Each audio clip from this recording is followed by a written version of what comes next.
Dito sa Canada mga kaibigan, hindi lahat ng mga company na papasukan mo sa trabaho ay nag-o-offer ng mga benefits tulad ng mga dental, vision, at iba pa.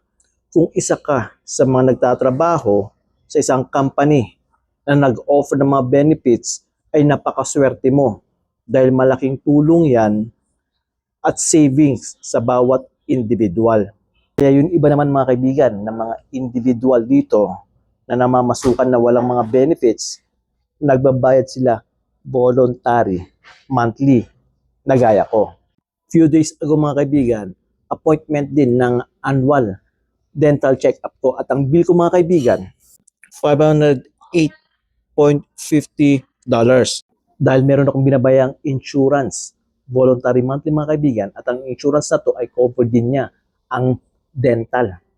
Kaya yung total na binayaran ko lang mga kaibigan is $160.17 dahil yun $348.33 mga kaibigan ay kinover ng insurance at binalik sa bank account ko. Kaya napakaswerte mo kaibigan kung ikaw ay nagtatrabaho sa isang company na nag-o-offer ng mga benefits. So, yun lang mga kaibigan. Thank you for watching. God bless. See you on my next video. Paalam!